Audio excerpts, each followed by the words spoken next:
ഇനി നമുക്ക് അശ്വതിയും ശ്രുതിയും ഉണ്ട് നമ്മളോടൊപ്പം. ഓഡിറ്റോറിയത്തിൽ വെച്ചാണ് അവർ നമ്മളോടൊപ്പം ചേർന്നത്. ചമയങ്ങൾക്കൊക്കെ ഒപ്പമാണ്. നമുക്ക് അവരിലേക്ക് പോകാം.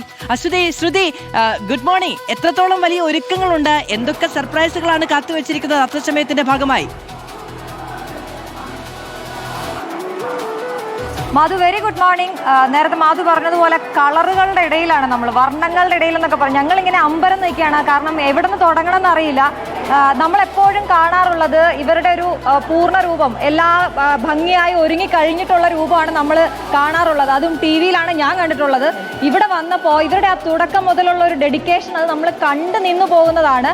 നിങ്ങൾക്ക് കാണാൻ സാധിക്കുന്നുണ്ട്. ഇത് പ്രേക്ഷകരിലേക്ക് എത്തിക്കണം എന്നാണ് ഞാൻ ഏറ്റവും കൂടുതൽ ശ്രുതിയോട് പറഞ്ഞുകൊണ്ടിരുന്നത്. കാരണം ഇതിന്റെ പൂർണ്ണമായിട്ടുള്ള രൂപം നമ്മൾ അവിടെ കാണുന്നുണ്ട്, അല്ലെങ്കിൽ ടി വിയിൽ നമുക്ക് കാണാൻ പറ്റും. പക്ഷേ ഇവരുടെ ഒരുക്കം ഒന്ന് കാണേണ്ടത് തന്നെയാണ്. അതാ നോക്ക്, ഇതിനകത്ത് ഒരാള് കയറി നിന്നാണ് പോകുന്നത്. അപ്പൊ ഇത് ഓരോ തവണയും എന്താകണം. ഇതിപ്പോ ഗണപതിയാണ്. ഗണപതിയെ പോലെയുള്ള ഓരോ രൂപങ്ങളുണ്ട്. ശിവനുണ്ട്, പുറകിലേക്ക് പോകുമ്പോൾ ഹനുമാനുണ്ട്, അങ്ങനെ ഒരുപാട് രൂപങ്ങളുണ്ട് ഇവിടെ. അപ്പം ഇവരുടെ ഓരോ തവണത്തെയും എന്തൊക്കെ പുതുമകൾ ഇതിലേക്ക് കൊണ്ടുവരാം എന്നാണ് നമ്മൾ ഉറ്റുനോക്കുന്നത്. ഇത്തവണ എന്ത് പുതുമയാണ് ഇവർ ഒളിപ്പിച്ചു വെച്ചിരിക്കുന്നത് എന്നുള്ള ആകാംക്ഷ ഞങ്ങൾക്ക് എല്ലാവർക്കും ഉണ്ട്.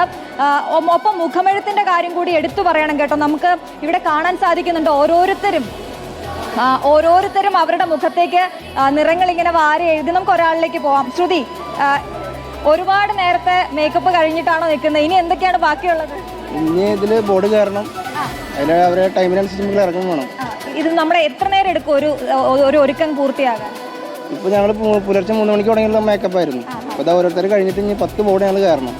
ഇത് കാണുന്നുണ്ടല്ലോ അല്ലെ? ഇത് ഈ ഓരോ മുഖമെഴുത്തിലും എന്ത് ഭംഗിയായിട്ടാണ് കണ്ണൊക്കെ എഴുതി ആ പുരികമൊക്കെ വരച്ച് കൃത്യമായിട്ടുള്ള ഈ മുഖമെഴുത്തും ഈ ഭംഗിയുള്ള ഓർണമെന്റ്സും ഒക്കെ കാണുന്നുണ്ടല്ലോ അല്ലെ മാധു? അപ്പൊ നമുക്ക് ഇതിനൊരു ഭംഗി ഞങ്ങൾക്ക് കാണാൻ പറ്റുന്ന ശരിക്കും ഇവിടെ വരും. ഇതിനകത്തേക്ക് നമ്മൾ കയറി കഴിയുമ്പോൾ ഞങ്ങൾ വഴിയരികിൽ നിന്ന് കാണുന്നതോ ടി വിയിൽ കാണുന്നതോ ഒരു ഫ്രാക്ഷൻ ഓഫ് എ സെക്കൻഡിലായിരിക്കും. പക്ഷെ അവർ ഇതിനു വേണ്ടി എടുക്കുന്ന ഡെഡിക്കേഷൻ, എത്ര പേരുള്ള ടീമാണ്? ഞങ്ങള് വേഷക്കാർ 10 ആൾക്കാരുണ്ട്. പിന്നെ ഇതിന് സംഘടനകളായിട്ട് ആൾക്കാർ വേറെ ഉണ്ട്. ഇത്തവണ നമ്മുടെ രൂപങ്ങൾ ഏതൊക്കെയാണെന്ന് പറയാം. നമ്മള് വരാഹി തെയ്യം, പിന്നെ ആദിയോഗി, അങ്ങനെ ഞങ്ങൾ 10 ബോർഡാണ് ഈ വർഷം ഞങ്ങളിവിടെ തൃപ്പൂണിത്തുറ അത്തച്ചമ്പത്തിന് വേണ്ടി കളിക്കുന്നത്.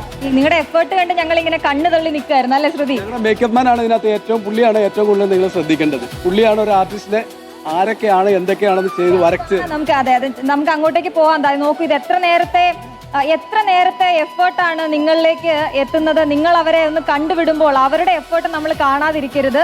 ഉറക്കമിളച്ചുള്ള പണിയാണ് നടക്കുന്നത്. നമുക്ക് ആ ചേട്ടനോടൊന്ന് സംസാരിക്കാം. ചേട്ടാ, ചെറുതായിട്ടൊന്ന് ഇടപെടുകയാണ്, തിരക്കിലാണെന്ന് അറിയാം. അപ്പൊ ഇപ്പൊ നമ്മൾ മുഖമെടുത്ത് നടത്തിക്കൊണ്ടിരിക്കുകയാണ്. എത്ര കാലമായിട്ട് ഇതിലുണ്ട്, ഈ ഫീൽഡിലുണ്ട്? 20 വർഷമായി. 20 വർഷമായിട്ടുണ്ട്. ചേട്ടന്റെ പേരെന്താ?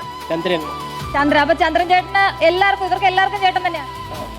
ഇനി മൊത്തം എത്ര സമയം എടുക്കും ഒരാൾക്ക് എഴുതി തീരാൻ? 1 മണിക്കൂർ. ഒരാൾക്ക് അരമണിക്കൂർ.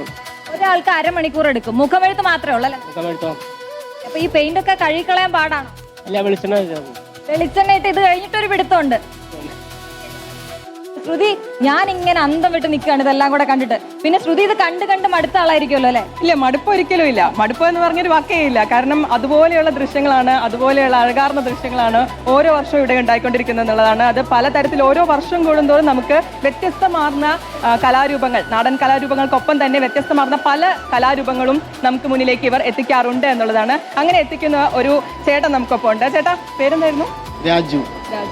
ഓരോ വർഷവും ഓരോ കലാരൂപങ്ങളെയാണ് എത്തിക്കുന്നത്. എല്ലാ വർഷവും പുതിയ ഓരോ ഐറ്റംസ് ഇറക്കുന്നത്. ഇത്തവണ നമുക്ക് ഈ പിന്നിൽ കാണുന്ന ദൃശ്യങ്ങൾ, ഈ നിശ്ചല ദൃശ്യങ്ങൾ, ഇത് കൊണ്ടുവന്നിരിക്കുന്നത് ഈ ചേട്ടനാണ്. നിങ്ങൾ എവിടെയാ സ്ഥലം? മനുശ്ശേരി ഒറ്റപ്പാലം, വരിക്കാശ്ശേരി മണ്ട തൊട്ടടുത്ത്. എന്താണോ കഴിഞ്ഞ വർഷം ഏതായിരുന്നു കൊണ്ടുവരുന്നത്? കഴിഞ്ഞ പ്രാവശ്യം 6 മുഖ കാവടി. ഇത്തവണ എന്തൊക്കെയാ കൊണ്ടുവന്നിരിക്കുന്നത്? ശിവൻ, ഗണപതി, ഹനുമാൻ, നരസിംഹമൂർത്തി, കാളി, പിന്നെ പുലിപ്പുറത്ത് മണികണ്ഠൻ, പുലിപ്പാലിന് പോണ മണികണ്ഠൻ. ആ മണികണ്ഠനെ നമുക്കൊന്ന് കാണാൻ പോയാലോ? മണികണ്ഠൻ മേക്കപ്പിലാണ്. പുലിനെ കാണാം. അപ്പൊ പുലിനെ കാണിച്ചു തരും. അതായത് ഇവർ തന്നെ കൊണ്ടുവന്നിട്ടുള്ള മറ്റൊരു കലാരൂപമാണ് അത്. പുലിപ്പുറത്ത് പോകുന്ന മണികണ്ഠനാണ്. മണികണ്ഠൻ അവിടെ പുറത്തിരിക്കും, അത് മേക്കപ്പ് ചെയ്യുന്നുണ്ട് ആ ചേട്ടൻ. ഇതാണ് ആ നിശ്ചല ദൃശ്യം. അതിന് മുകളിലാണ് മണികണ്ഠൻ ഇരിക്കുക. എപ്പോഴാ കൊണ്ടുവന്നത്? ഞങ്ങളിവിടെ പുലർച്ചെ ഒരു 2 മണി 3 മണി നേരത്തേക്ക് എത്തി. നിങ്ങൾ മുൻപൊക്കെ എവിടെയാ? ഒരുപാട് സ്ഥലങ്ങൾ, കേരളത്തിന് പുറത്ത്, ആന്ധ്ര, തെലങ്കാന, ഒറീസ, തമിഴ്നാട്, കർണാടക, ഒരുവിധം സ്ഥലങ്ങളിലെല്ലാം ഞങ്ങൾ കഴിഞ്ഞ സീസണിൽ അയ്യപ്പമളക്കുന്നാട് വന്നിച്ച് കൊണ്ടുപോയിട്ടുണ്ട്.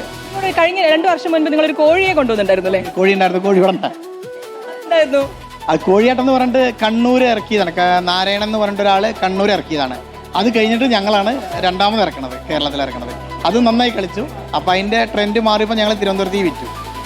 ഇനി വ്യത്യസ്തമായിട്ടുള്ള ഐറ്റംസ് അടുത്ത ഇനിയും ഉണ്ട്. ഇത്തവണ ഇല്ലല്ലോ, അടുത്ത തവണയിലേക്ക് ഇറങ്ങും. ഈ സീസണിൽ ഏകദേശം നവംബറോട് കൂടെ പുതിയത് 5 എണ്ണം ഇറങ്ങുന്നുണ്ട്.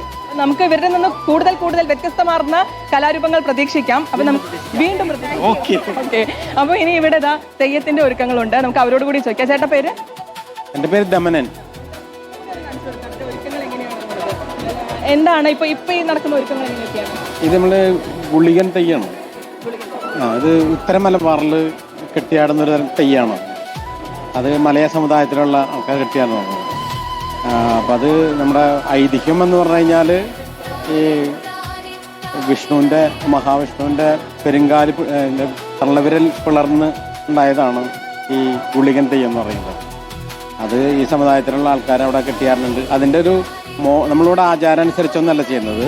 ഇവിടെ ഒരു മോഡലായിട്ടാണ് അവതരിപ്പിക്കുന്നത്. ആളുകളെ പരിചയം. എത്രാമത്തെ വർഷം? ഞങ്ങളിവിടെ 7ാമത്തെ വർഷമാണ്. തുടർച്ചയായി എന്തെങ്കിലും കലാരൂപം? ഞങ്ങള് മറ്റേ തെയ്യങ്ങള് കൊണ്ടുവരാറുണ്ട്.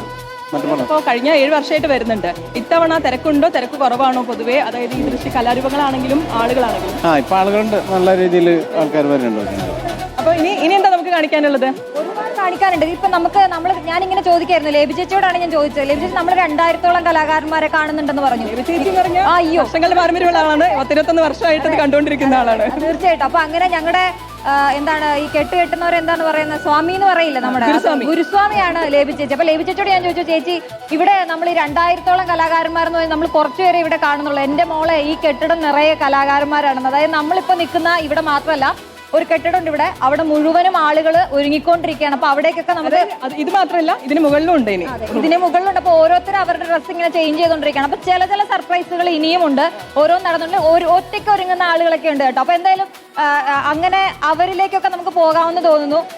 കുറെ നേരമായിട്ട് ഞാൻ കാണുന്നുണ്ട് ഇവിടെ ഒരാൾ ഇങ്ങനെ ഒരുങ്ങിക്കൊണ്ടിരിക്കുകയാണ്. നമുക്കൊന്ന് പോകാം. ഹലോ, പേരെന്താ? സഞ്ജു. സഞ്ജു എത്ര വർഷമായിട്ട് ഇങ്ങനെ വരും?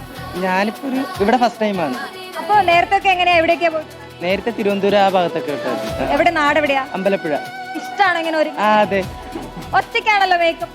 അതെ. ഒറ്റയ്ക്ക് തന്നെ ചെയ്യും? നേരത്തെ അങ്ങനെ തന്നെയാ? ഇനിയിപ്പോ നമുക്ക് ഡ്രസ് മാത്രമേ ബാക്കിയുള്ളൂ? ഡ്രസ്സും മിററും ബാക്കിയുള്ളൂ. എന്താണ് ഡ്രസ്? നമ്മുടെ ഡാൻസ് ഉണ്ട്. എന്താ? Mirror dance. മിറർ ഡാൻസ് അതെന്താ സംഭവം? അത് മറ്റേ മിറർ ഗ്ലാസ് വെച്ച് തെയ്യം പോലെ തന്നെ ഒരു സംഭവമാണ്. തെയ്യം പോലെ ഒരു സംഭവം. ഇത് ആള് മൊത്തത്തിൽ ലുക്ക് മാറി വരും കേട്ടോ. ഇനി കാണുമ്പോൾ ചിലപ്പോൾ നമുക്ക് തിരിച്ചറിയാൻ പറ്റാത്ത പോലെ ആകും. ഇപ്പൊ പകുതി മുക്കാലായിട്ടേ ഉള്ളൂ. ഇവിടെ ഓർണമെന്റ്സ് ഒക്കെ നോക്കും, ഓരോന്നായിട്ട് ഇങ്ങനെ ഒരുങ്ങിക്കൊണ്ടിരിക്കുക. സ്വന്തമായിട്ട് തന്നെയാണ്. അപ്പൊ നടക്കട്ടെ, ഒരുക്കം നടക്കട്ടെ കേട്ടോ. നല്ല സുന്ദരിയായിട്ടുണ്ട്. അപ്പൊ ഇതുപോലെയുള്ള ഒരുപാട് പേര് ഒരുങ്ങുന്നുണ്ട്. ശ്രുതി, അകത്തേക്കൊക്കെ ഒരുപാട് പേരുണ്ട്. അപ്പൊ നമുക്ക് ലേബി ചേച്ചി അവിടെ കാത്തു നിൽക്കുന്നുണ്ട്. ലേബിയിലേക്ക് പോകാം. ലേബി സജീന്ദ്രൻ, ഒരു കെട്ടിടം നിറയെ കലാകാരന്മാരാണെന്ന് അശ്വതിയോടും ശ്രുതിയോടും ഒക്കെ പറഞ്ഞു എന്നുള്ളതാണ്. ഒരു കെട്ടിടം നിറയുള്ള കലാകാരന്മാർ ഇനി ഈ ഘോഷയാത്രയുടെ ഭാഗമായി ഇറങ്ങുമ്പോൾ അക്ഷരാർത്ഥത്തിൽ നമുക്കൊക്കെ നോക്കി നിന്ന് അമ്പരക്കാം എന്നതേ ഉള്ളൂ അല്ലെ? എപ്പോഴാണ് ഘോഷയാത്ര ആരംഭിക്കുക? മധു 9:30യോടുകൂടി ഉദ്ഘാടന ചടങ്ങ്. അത് അധിക സമയം നീണ്ടു നിൽക്കുന്നില്ല. അത് കഴിഞ്ഞാൽ ഉടൻ തന്നെ ഘോഷയാത്ര ആരംഭിക്കുകയായി. ഇപ്പോൾ ഇങ്ങനെ കലാകാരന്മാർ, നേരത്തെ ശ്രുതിയൊക്കെ പറഞ്ഞത് വളരെ കൃത്യമാണ്. നോക്കൂ, ഈ ഒരു ബിൽഡിംഗ് നമ്മളിവിടെ മുഴുവൻ കാണുന്നത് ഇങ്ങനെ ഇത്തരത്തിൽ കലാകാരന്മാർ ഒരുങ്ങുന്നതാണ്. പല ഭാഗങ്ങളിലായി ഒരുങ്ങിക്കൊണ്ട് നിൽക്കുന്നു. ഈ ബിൽഡിംഗ് മുഴുവൻ, ഇതിൻ്റെ 3 നിലകളിലും ഇത്തരത്തിൽ കലാകാരന്മാർ ഒരുങ്ങുകയാണ്. അതുകൊണ്ടാണ് കുറച്ചു പേരെ മാത്രം ഇവിടെ കാണുന്നത്. ഇങ്ങനെ ഓരോ രൂപങ്ങൾ. നിങ്ങൾ ഏത് നൃത്തമാണ്, ഏത് കലാരൂപമാണ്? Mirror dance. മിറർ ഡാൻസ് എവിടെ നിന്നാണ് വരുന്നത്? ഞങ്ങൾ കൊല്ലം കരുനാഗപ്പള്ളി. മിറർ ഡാൻസിന്റെ പ്രത്യേകത എന്താ? അത് ഒരു പ്രത്യേകതയുണ്ട് അതിന്. നല്ല രസമാണ് കാണാൻ. നല്ല രസമാണ് കാണാൻ. ഏത് ഡാൻസാണ്? താമര നൃത്തം. അപ്പൊ താമരയൊക്കെ പൂവിന്റെ അകത്ത് നിന്നുള്ള ഡാൻസാണ് കേട്ടോ. അത് ഓരോ രീതിയിൽ കരകമയിലാട്ടം, തെയ്യം. നമ്മൾ തെയ്യം ഒക്കെ നമ്മൾ സ്ഥിരം കാണുന്ന, ഇപ്പോഴും വളരെ പ്രസിദ്ധമായ കലാരൂപമാണ്. എന്നാൽ അന്യം നിന്ന് പോയ കലാരൂപങ്ങൾ നിരവധി ഉണ്ട് ഇതിൽ. ഇപ്പോൾ ഇങ്ങോട്ട് നോക്കുക. ഇവിടെ നിങ്ങളിത് ഏത് കലാരൂപമാണ്? ഇത് കഥകളി. ഓ, കഥകളിയുടെ ഒരുക്കമാണ് നടന്നു വരുന്നത്. കരിങ്കാളിയുടെ വേഷമാണ് അല്ലേ? എവിടെ നിന്നാണ് വരുന്നത്? ഞങ്ങൾ പട്ടാമ്പി, പാലക്കാട് പട്ടാമ്പിയിൽ നിന്ന്. എപ്പോഴും രാവിലെ മുതലേ ഒരുക്കമൊക്കെ തുടങ്ങി? ഞങ്ങൾ 4 മണിക്ക് തുടങ്ങിയതാണ് ഒരുക്കുന്നത്. മധു, ഇത് ഓരോ മുറികളാണ്. ഈ ഓരോ മുറിയിൽ ഓരോ കലാരൂപങ്ങൾ, ഈ കഥകളിയുടെ മേക്കപ്പ് ഇട്ടുകൊണ്ടിരിക്കുന്നു. മുഖത്ത് ചുട്ടികുത്തിക്കൊണ്ടിരിക്കുന്നു. ഒരു ഭാഗത്ത് കരിങ്കാളിയുടെ രൂപം അണിഞ്ഞുകൊണ്ടിരിക്കുന്നു. അത്തരത്തിൽ എല്ലാ ഭാഗത്തു നിന്നും, സംസ്ഥാനത്തിൻ്റെ ഏതാണ്ട് എല്ലാ ഭാഗത്തു നിന്നുമുള്ള കലാകാരന്മാരുടെ സംഗമ ഭൂമിയായി തൃപ്പൂണിത്തുറ ഇന്നേ ദിവസം മാറുന്നു. അതുതന്നെയാണ് അതിൻ്റെ ഏറ്റവും വലിയ പ്രത്യേകതയും മനോഹാരിതയും. നമുക്ക് എങ്ങും കാണാൻ സാധിക്കാത്ത കലാരൂപങ്ങളെല്ലാം ഇവിടെ വന്ന് ഒരുമിച്ച് സംഗമിച്ച് ഒരുമിച്ച് ഇങ്ങനെ ഒഴുകി നഗരത്തിലൂടെ പോകുന്ന കാഴ്ച. നിങ്ങളൊക്കെ എവിടുന്ന് വരുന്നവർ? മരട് ഇവിടെ ഉള്ളവർ തന്നെയാണ്. നിങ്ങൾക്കും ഇതൊരു ഈ ആഘോഷത്തിന്റെ ഭാഗം? മഹാബലിയുടെ റെഡിയാവാൻ തുടങ്ങുന്നു. ഈ നാട്ടുകാർക്കും കൂടി അതും ഓർക്കണം. ഞാൻ പറഞ്ഞ പോലെ നേരത്തെ പട്ടാമ്പിയിൽ നിന്നും കാസർഗോഡ് നിന്നും തിരുവനന്തപുരത്തു നിന്നും ഒക്കെയുള്ള കലാകാരന്മാർ നമ്മളിങ്ങനെ കാണുന്നുണ്ട്. ഈ നാട്ടിലുള്ളവർക്കും ഇതിന്റെ ഭാഗമായി മാറാൻ സാധിക്കുന്നു. ഇവിടെയുള്ള നമ്മളിപ്പോൾ കണ്ടത് ഓണത്തപ്പനായി ഒരുങ്ങാൻ വന്നിരിക്കുന്ന ആളാണ്. ഇങ്ങനെ ഓണത്തപ്പന്മാരൊക്കെ ഇങ്ങനെ വേദിയിലേക്ക് ഇറങ്ങും. എന്ത് കലാരൂപമാണ്? കരിങ്കാളിയുടെ ആ ടീമിൽ തന്നെയുള്ളവരാണ്. കരിങ്കാളിയുടെ വേഷമൊക്കെ എപ്പോ കെട്ടി തുടങ്ങി? ഞങ്ങള് പാരമ്പര്യമായിട്ട് ചെയ്തു തരണം. പാരമ്പര്യമായി ചെയ്യുന്നവർ എല്ലാ വർഷവും ഇവിടെ വരാറുണ്ട്. ഇത് ആദ്യമായിട്ട് വരാൻ പറ്റും. പുതിയ കലാകാരന്മാർ, ആദ്യമായി വരുന്ന കലാകാരന്മാരെ ഒരു ഭാഗത്ത് കാണുന്നു. വർഷങ്ങളായി ഇങ്ങോട്ട് മുറ തെറ്റാതെ ഇങ്ങോട്ട് എത്തിക്കൊണ്ടിരിക്കുന്ന കലാകാരന്മാരെ കാണുന്നു. അത്തരം എല്ലാ കലാരൂപങ്ങളും ഓരോ ഭാഗത്തായി ഇങ്ങനെ ഒരുങ്ങി അവരതിലേക്ക് ഇറങ്ങാനായി. ആ പരിപാടി ഇപ്പോൾ അത്തം നഗറിൻ്റെ ഗ്രൗണ്ടിലാണ് ആരംഭിക്കുക. ഉദ്ഘാടന ചടങ്ങിന് ശേഷം ഈ കലാരൂപങ്ങളെല്ലാം വരിവരിയായി അങ്ങോട്ട് നിരന്നെത്തും.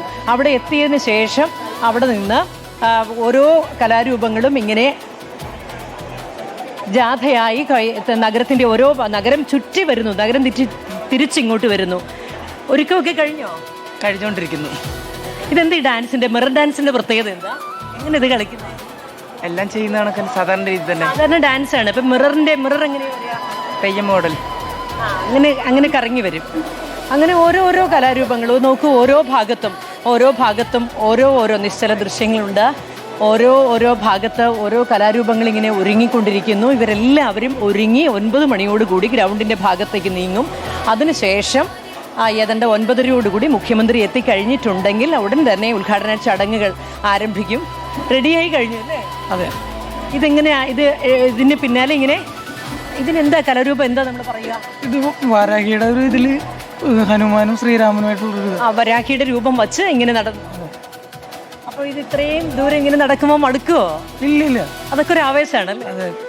നേരത്തെയും വന്നിട്ടുണ്ടോ? ആദ്യമായിട്ട് വരികയാണ്? ഞാൻ ആദ്യമായിട്ട് വരികയാണ്. ഇങ്ങനെ ഇത്രയും ഈ കലാരൂപങ്ങളൊക്കെ കണ്ടുവല്ലോ. നമ്മൾക്ക് മറ്റെങ്ങും കാണാൻ സാധിക്കാത്ത അത്രയും കലാരൂപങ്ങൾ, അത്രയും നിശ്ചല ദൃശ്യങ്ങൾ, അത്രത്തോളം കരകമയിലാട്ടം, നമ്മൾ കേട്ട് മാത്രം നമുക്ക് പരിചയമുള്ള കലാരൂപങ്ങളൊക്കെ ഇങ്ങോട്ട് ഇങ്ങനെ ഇറങ്ങി ആ കലാരൂപങ്ങൾ ഇങ്ങനെ ഘോഷയാത്രയായി നഗരം മുഴുവൻ ചുറ്റി, തൃപ്പൂണിത്തുറ അത്തം നഗറിൽ നിന്ന് ഈ നഗരം മുഴുവൻ ചുറ്റി തിരിച്ചു വരുന്നു. പഴയ രാജപ്രതാപകാലത്ത് ആ രാജഭരണകാലത്ത് നമുക്ക് കാണാൻ കഴിയുന്നത് അവസാനവട്ട ഒരുക്കങ്ങൾ കൂടിയാണ്. സമയം ഏതാണ്ട് 7:30 ആവുകയാണ്. 9:30 ഈ അത്തഘോഷയാത്ര നിരത്തിലേക്ക് ഇറങ്ങുമെന്നുള്ളതാണ്. അപ്പോൾ 2 മണിക്കൂർ മുമ്പ് തന്നെ പലരും ഒരുങ്ങിയിരിക്കുകയാണ്. ചിലരൊക്കെ അവസാനവട്ട ഒരുക്കത്തിലേക്കാണ്.